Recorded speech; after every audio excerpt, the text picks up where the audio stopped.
Hello दोस्तों, मैं औरंगजेब शेख आप सभी का स्वागत है मेरे यूट्यूब चैनल एडुकेटर अड्डा पे। आज हम बात करेंगे most important topic related to chapter game theory dominance method की। डोमिनेंस मेथड का इस्तेमाल हम वैल्यू ऑफ गेम के लिए करते हैं। और वैल्यू ऑफ गेम क्या होता है? वैल्यू ऑफ गेम कि maximum guaranteed expected outcome per play when player apply their optimal strategy.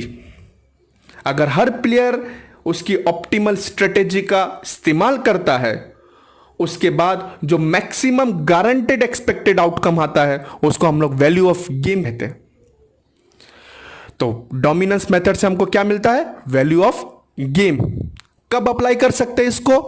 जब जिस गेम के अंदर सैडल पॉइंट ना हो।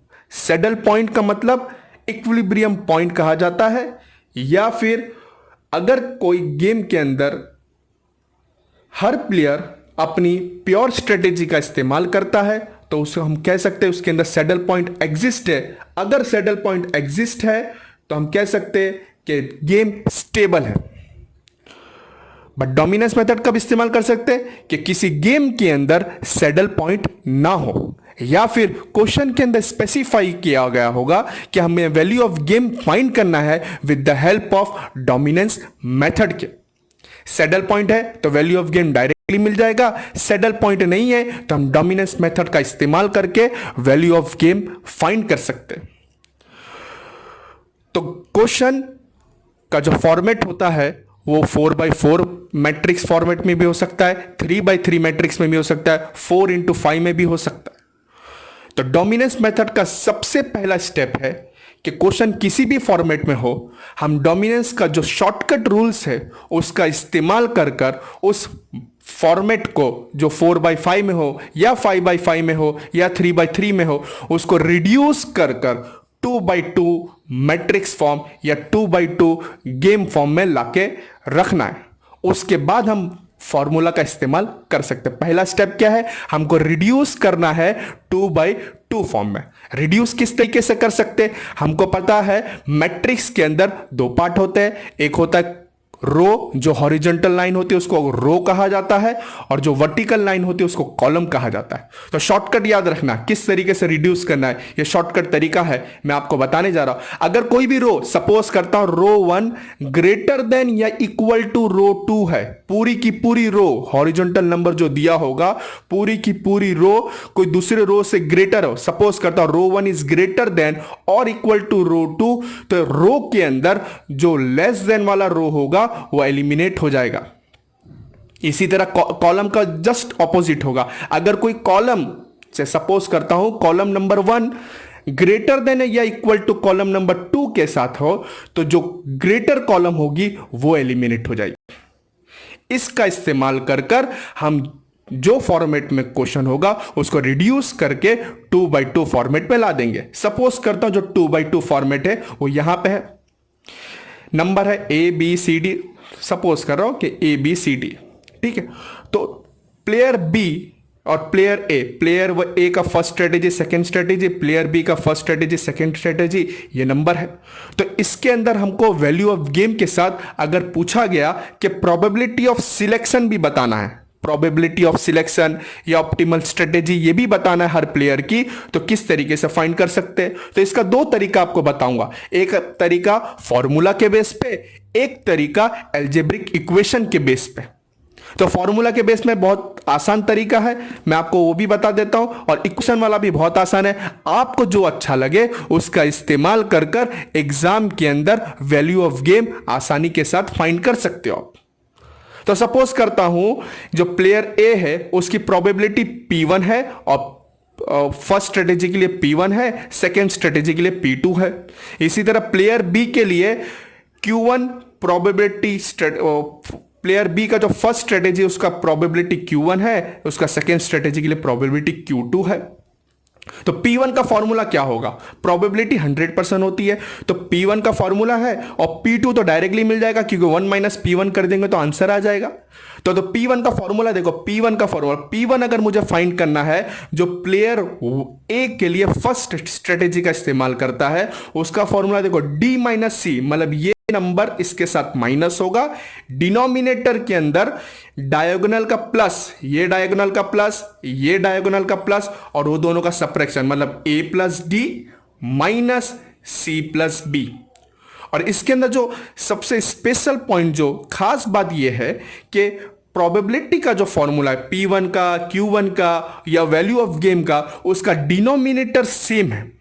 तो डिनोमिनेटर आपको एक के लिए याद करना है, सबके अंदर सेम है, बस उसका जो अपर पार्ट है जिसको न्यूमेरेटर कहा जाता है उस पे आपको ध्यान रखना है। अगर P1 फाइंड करना है तो D माइनस सी, ठीक है। P2 तो डायरेक्टली मिल जाएगा 1 माइनस P1, जैसे आपको बताया था कि P1 अगर 100% प्रोबेबिलिटी 100% होगा तो P1 की जो वैल्यू होगी उसको 1 माइनस P1 कर दूंगा तो P2 की वैल्यू मिल जाएगी, तो P2 एकदम आसानी से मिलेगा। इसी तरह Q1 का फॉर्मूला देखो, Q1 यहां पे है तो आंसर फॉर्मूला देखो D minus B, reference point देखो D है, यहां पे D माइनस सी था P1 के लिए, Q1 के लिए क्या है D minus B, denominator same, diagonal का प्लस, दोनों डायगोनल का प्लस और दोनों का सब्ट्रैक्शन करना, a plus D minus C plus B.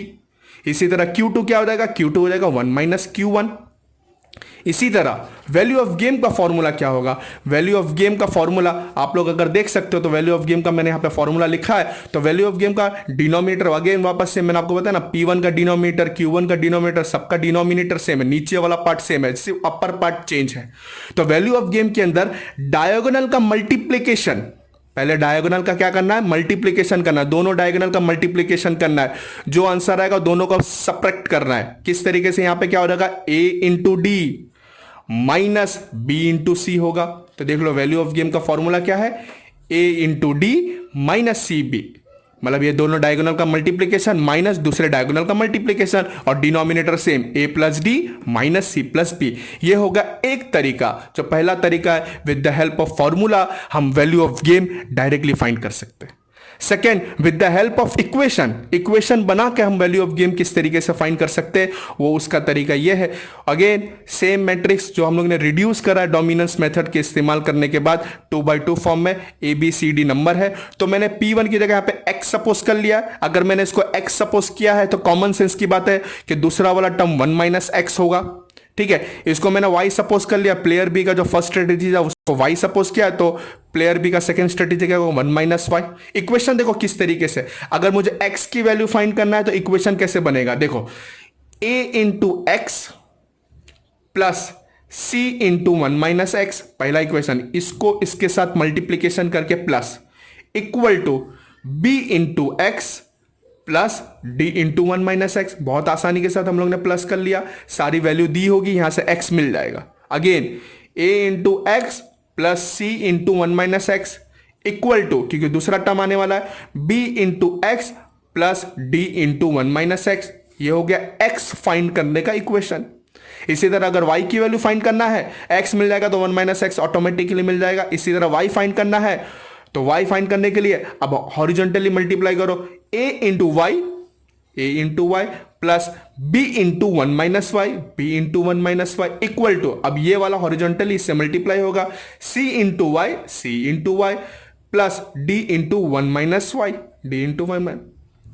ये हमको चार अलग अलग इक्वेशन मिलेंगे, ये x के लिए इक्वेशन दो, ये y के लिए इक्वेशन दो, इसमें से x मिल जाएगा, इसमें से y मिल जाएगा, x मिलेगा तो 1 माइनस एक्स आसानी से मिल जाएगा, y मिल जाएगा तो 1 माइनस वाई भी आसानी से मिल जाएगा। अब जब वैल्यू ऑफ गेम फाइंड करना है तो हम चाहे x की वैल्यू ये इक्वेशन में सब्सटीट्यूट करें या एक ये इक्वेशन में सब्सटीट्यूट करें, वैल्यू ऑफ गेम मिल जाएगा, या फिर y की वैल्यू ये इक्वेशन में सब्सटीट्यूट करें या y की वैल्यू ये इक्वेशन में सब्सटीट्यूट, मतलब वैल्यू ऑफ गेम फाइंड करने के लिए हमारे पास चार चांसेस है, और चारों चांसेस में किसी में भी आप लोग अप्लाई कर सकते हो, आंसर आएगा। x की वैल्यू मैं इसमें पुट करूंगा तो भी आंसर आएगा, x की वैल्यू इसमें पुट करूंगा तो भी आंसर आएगा, दो तरीका हो गया। इसी तरह y की वैल्यू मैं इसमें पुट करूंगा तो भी आंसर आ जाएगा, y की वैल्यू इसमें पुट करूंगा तो भी आंसर आ जाएगा।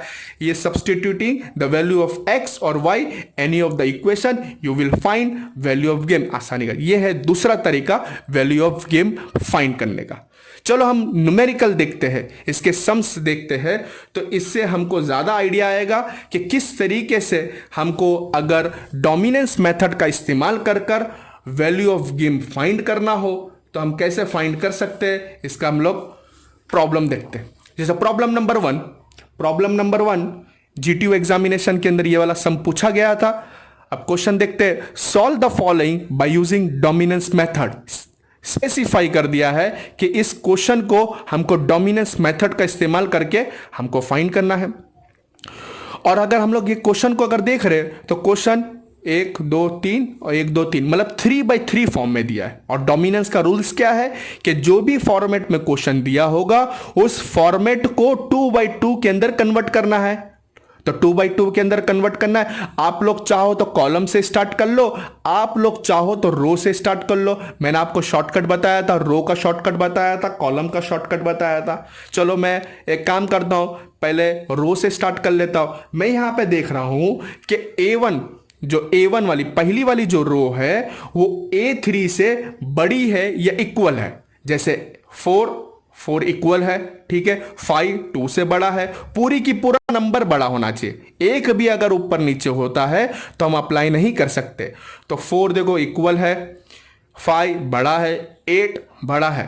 तो मैंने क्या देखा कि यहां पे A1 की वैल्यू A3 से बड़ी या इक्वल टू है, तो ग्रेटर देन और इक्वल टू A3 है। और ये किसके लिए हम लोग ने देखा, रो के लिए। और रो के अंदर जो लेस देन वाला पार्ट होता है वो एलिमिनेट हो जाता है। क्या हो जाता है, एलिमिनेट। तो यहां पे हमको किसको एलिमिनेट करना है, एलिमिनेटेड। तो किसको एलिमिनेट करना है, कौन से वाले पार्ट को, A3 वाले पार्ट को। तो बचा कौन सा वाला पार्ट, B1 बचा, B2 बचा, B3 बचा।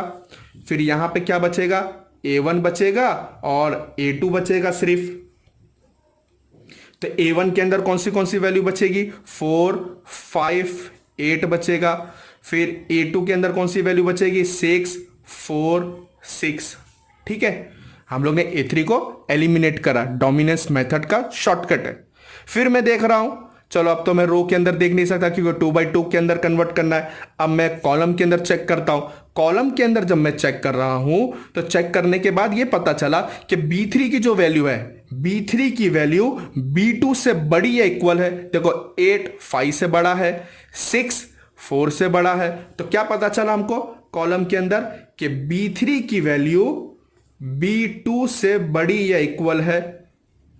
तो कॉलम के अंदर उल्टा होता है, जो ग्रेटर देन वाला साइन होता है, ग्रेटर वाला पार्ट होता है या ग्रेटर कॉलम होती है, उसको एलिमिनेट करना। तो यहां पे कौन सा चीज एलिमिनेट हो जाएगा, हमारा कौन सा पार्ट एलिमिनेट हो जाएगा, B3 वाला पार्ट एलिमिनेट हो जाएगा। कौन सा वाला पार्ट एलिमिनेट होगा, B3 वाला पार्ट एलिमिनेट होगा। तो हम B3 वाला पार्ट एलिमिनेट करके बचा हुआ नंबर लिखते हैं। तो बचे वाले 2 टर्म बचेंगे, एक बचेगा B1 बचेगा, एक बचेगा B2 बचेगा। दूसरा क्या बचेगा, A1 बचेगा और दूसरा A2 तो था ही। तो A1 के अंदर कौन से नंबर बचेंगे, 4 बचेगा और फिर 4 बचेगा और 5 बचेगा क्योंकि B3 एलिमिनेट हो गया। और फिर कौन सा बचेगा, 6 बचेगा और 4 बचेगा। तो 6 और 4, ये हमने जो गिवन क्वेश्चन था 3/3 मैट्रिक्स के अंदर या 3/3 फॉर्म के अंदर, उसको रिड्यूस करके 2/2 फॉर्मेट में ला दिया है। अब हम आसानी के साथ वैल्यू ऑफ गेम फाइंड कर सकते हैं। तो सबसे पहला मेथड जो फॉर्मूला वाला मेथड है उसका इस्तेमाल कर कर मैं वैल्यू ऑफ गेम फाइंड करता हूं आप लोग के लिए। तो उसके अंदर ये P1 रहता है, ये P2 रहता है, ये क्या रहता है, Q1 रहता है, ये क्या रहता है, Q2 रहता है। तो सबसे पहले प्रोबेबिलिटी P1, जिसको हम लोग क्या कहते हैं उसको, प्रोबेबिलिटी ऑफ, ये प्रोबेबिलिटी P1 क्या रहता है, P1 क्या रहता है, ये player A, probability of selection of strategy A1 वाली। ये P2 किसके लिए, स्ट्रेटेजी A2 के लिए। ये Q1 किसके लिए, स्ट्रेटेजी B1 के लिए। ये Q2 कौन सा है, ये Q1 B1 है और Q2 किसके लिए, B2। तो मैं P1 फाइंड कर लेता हूं। तो प्रोबेबिलिटी ऑफ P1 का फॉर्मूला हम लोग को पता था। फॉर्मूला क्या था, ये नंबर यहां पर D था, तो D माइनस हमारा क्या था, D माइनस C। तो यहां पे क्या आएगा, 4 माइनस 6, क्या था, 4 माइनस 6 डिवाइड बाय डायगोनल का प्लस, 4 + 4 8 होता है, और 6 प्लस 5 11 होता है, तो 8 माइनस 11, तो 4 माइनस 6 हमको पता है -2 होता है, -2 और 8 माइनस 11 -3 होगा। ये माइनस माइनस कैंसिल हो जाएगा, आंसर आएगा 2/3, जिसको अप्रोक्सीमेटली हम लोग कह सकते हैं 2/3 का वैल्यू जो कैलकुलेटर से डिवाइड करेंगे तो 0.66 आंसर आएगा। ठीक है, P1 मिल गया तो P2 एकदम आसानी के साथ मिल जाएगा। P2 क्या होता है, 1 माइनस P1 होता है, तो 1 माइनस P1, तो P1 की वैल्यू क्या थी, 2/3, तो यहां पे हम लोग एलसीएम लेते हैं तो 3 1 जा 3, तो 3 माइनस 2/3, तो 3 माइनस 2 क्या हो जाएगा, 3 माइनस 2 1 हो जाएगा, 1/3, जो कि अप्रोक्सीमेटली द वैल्यू क्या होती है, 0.33। ये हो गया हमारा P1 स्ट्रेटेजी A1 के लिए प्रोबेबिलिटी, P2 मिल गया। अब मैं फाइंड कर लेता हूं Q1 का फॉर्मूला था ये D माइनस बी, मतलब 4 माइनस 5, डिनोमिनेटर तो सेम था, तो हम लोग क्या कर लेते हैं Q1 के लिए 4 minus 5 divide by 8 minus 11, 8 minus 11 same आएगा, डिनोमिनेटर में आपको कहा था सेम रहेगा, 8 माइनस 11, 4 माइनस 5 आंसर आएगा -1 अपॉन 8 माइनस 11 -3 आंसर आएगा, माइनस माइनस कैंसल, आंसर आएगा 1/3 विच इज अप्रोक्सीमेटली 0.33 आंसर। Q2 बहुत आसान है, Q2 फाइंड करना। Q2 का फॉर्मूला था 1 माइनस Q1, और 1 माइनस Q1 का वैल्यू कितना आया था, 1/3, तो 1 माइनस 1/3, तो 3 माइनस 1 एलसीएम जब लेंगे 3 minus 1/3 is equal to 3 minus 1 क्या होता है, 2 होता है, 2/3, जो कि अप्रोक्सीमेटली वैल्यू कितना होता है, 0.66। तो हम लोग ने प्रोबेबिलिटी हर एक सिलेक्ट स्ट्रेटेजी के लिए, हर एक स्ट्रेटेजी, अगर प्लेयर 1 जैसे क्या क्या ऑप्टिमल स्ट्रेटेजी का, अगर प्लेयर ए, ये प्लेयर ए था, अगर प्लेयर ए A1 स्ट्रेटेजी इस्तेमाल करता है तो उसका परसेंटेज कितना होगा, प्रोबेबिलिटी परसेंटेज 66 समथिंग या 0.68।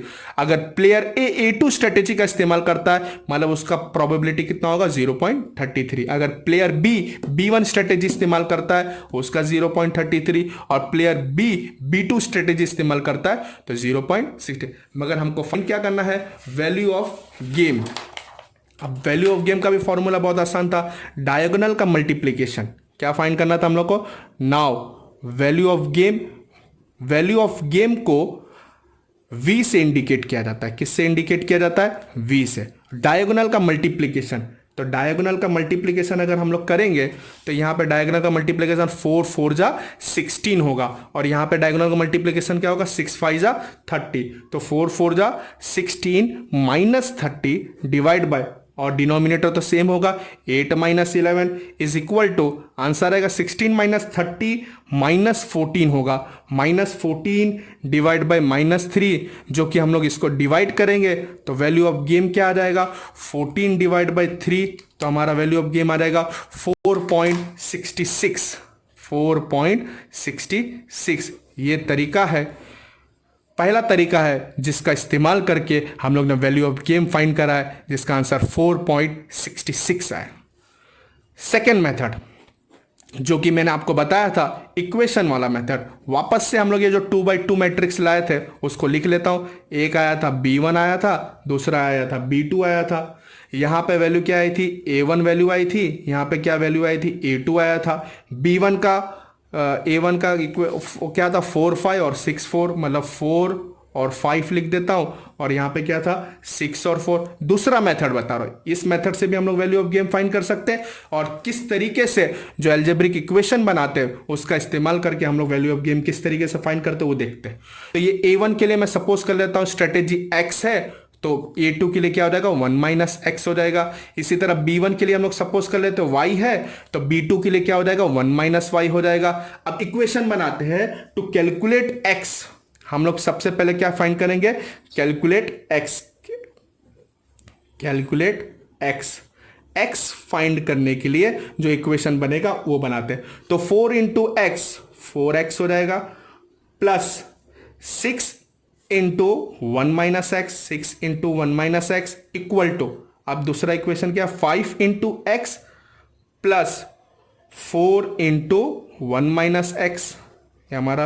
अब इसको सॉल्व कर लेते हैं, 4x as it is plus 6 को अंदर मल्टीप्लाई करते तो 6 1 जा 6, और 6 इंटू एक्स क्या हो जाएगा -6x हो जाएगा, इज इक्वल टू यहाँ पे क्या हो जाएगा 5x as it is plus 4 1 जा 4, 4 इंटू एक्स क्या हो जाएगा -4x हो जाएगा।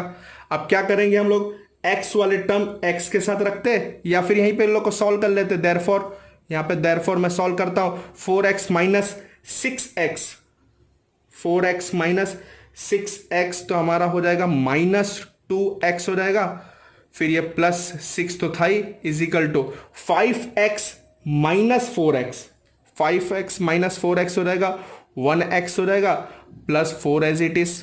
अब मैं क्या करता हूं, इसको रीअरेंज करता हूं, रीअरेंज करने के बाद मुझे x वाले टर्म को x के साथ लाता हूं, तो यहां पे इसको बुला लेता हूं और 6 को यहां पे बुलाता हूं। जब 1x को यहां पे बुलाऊंगा तो -1x हो जाएगा और 6 को अगर इक्वल टू के उस साइड बुलाऊंगा तो -6 हो जाएगा। तो मैं इसको इक्वेशन बनाता हूं, therefore -2x minus 1x is equal to 4 - 6, तो आंसर आएगा therefore -2x minus 1x, minus minus plus हो जाएगा तो -3x इज इक्वल टू 4 - 6 -2 हो जाएगा। तो therefore x is equal to -2 upon -3 is equal to approximately answer कितना रहेगा, माइनस माइनस कैंसिल हो जाएगा, तो therefore x is equal to 2/3 which is approximately ये 2/3 की वैल्यू अप्रोक्सीमेटली हमारा 0.66 होता है। इसी तरह x मिल गया तो 1 - x की वैल्यू क्या रहेगी, 1 - x इज इक्वल टू 1 - 2/3, 1 - 2/3 तो 3 एलसीएम लेंगे तो क्या हो जाएगा 3 - 2/3, तो 3 - 2 1/3 होता है, अप्रोक्सीमेटली 1/3 का वैल्यू होता है 0.33। ये हो गया x फाइंड करने का तरीका। अभी हमको कैलकुलेट करना है, calculate y, calculate y, y calculate करने के लिए y का इस्तेमाल करना है, y के इक्वेशन का इस्तेमाल करो, तो y का इस्तेमाल कैसे होगा, 4 into Y plus 5 into 1 - Y, इसी तरह इक्वल टू दूसरा इक्वेशन क्या होगा 6 into Y plus 4 into 1 - Y. अब थोड़ा हम लोग इसको फास्ट करते हैं, 4 into Y plus 5 into 1 - Y equal to second equation था 6y प्लस 4 इंटू 1 - वाई। इसको सॉल्व करते हैं तो therefore 4y as it is plus 5 1 जा 5, 5 into Y minus 5y is equal to 6y plus 4 into 1 4, 4 into Y minus 4y। इसको जब calculate कर रहा हूं, इसको कैलकुलेट कर तो 4y माइनस 5y तो -1y बचेगा प्लस 5 इज इक्वल टू यहाँ पे क्या हो जाएगा 6y माइनस और 4y तो क्या बचेगा 2y प्लस 4। इसको रीअरेंज करता हूं तो रीअरेंज करने के बाद y वाला टर्म इधर लाता तो -1y, ये 2y जब इधर आएगा तो -2y हो जाएगा इज इक्वल टू 4, 5 को यहाँ पे बेहता तो -5 हो जाएगा, देयरफॉर -1y माइनस 2y तो आंसर आएगा -3y, -3y is equal to -1, 4 - 5 1 होता है, देयरफॉर y की वैल्यू क्या हो जाएगी, y की वैल्यू हो जाएगी -1 अपॉन -3 जो कि माइनस माइनस कैंसिल हो जाएगा, 1/3 विच इज अप्रोक्सीमेटली आंसर 1/3 का आंसर हो जाता है 0.33। यहां से हम लोग 1 - y की वैल्यू भी फाइंड कर सकते हैं, 1 - y की वैल्यू डायरेक्टली फाइंड कर लेते हैं, 1 - y is equal to 1 - 1/3 LCM ले लेते हैं तो 3 1 जा 3, 3 - 1/3, 3 - 1 कितना हो जाएगा 2, 2/3 अप्रोक्सीमेटली 2/3 का आंसर कितना होता है 0.66।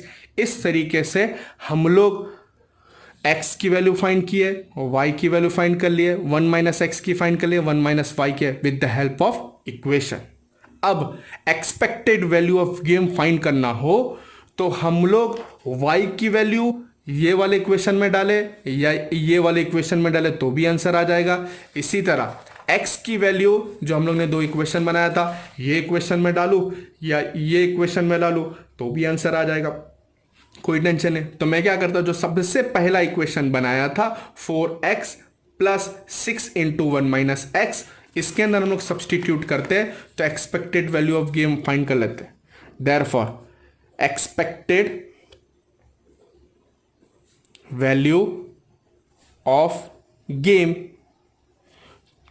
तो क्या कर रहे हैं हम लोग, सब्सटीट्यूट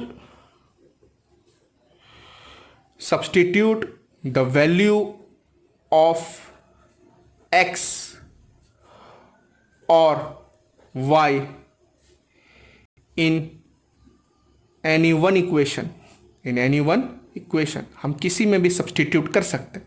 तो मैं पहले वाले इक्वेशन में सब्सटीट्यूट कर रहा था, तो वैल्यू ऑफ गेम पहला वाला इक्वेशन क्या था, 4x plus 6 into 1 minus X, ये इक्वेशन था। इसके अंदर जब मैं सब्सटीट्यूट कर रहा हूं, 4 इंटू एक्स की वैल्यू 2/3 था, प्लस 6 इंटू 1/x की वैल्यू कितनी थी, 1/3 था।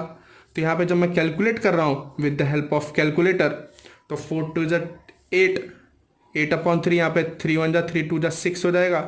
तो कैलकुलेट करने के बाद 8/3 प्लस यहाँ पे तो 3 1 और 3 2 हो जाएगा, तो प्लस 2। तो आंसर कितना आ रहा है हमारा, 4.66 value of game. With the help, हम लोग ने ये वाला वैल्यू ऑफ गेम किसके मदद से सॉल्व करा, with the help of algebraic equation. अगर आपको कोई भी डाउट होगा आप कमेंट बॉक्स में पूछ सकते हैं, और वीडियो देखने के लिए मेरे यूट्यूब चैनल को सब्सक्राइब करें, बेल आइकन पे क्लिक करिए। हम दूसरा सम दूसरे वीडियो के अंदर देखेंगे कि किस तरीके से सॉल्व कर सकते हैं। Thank you.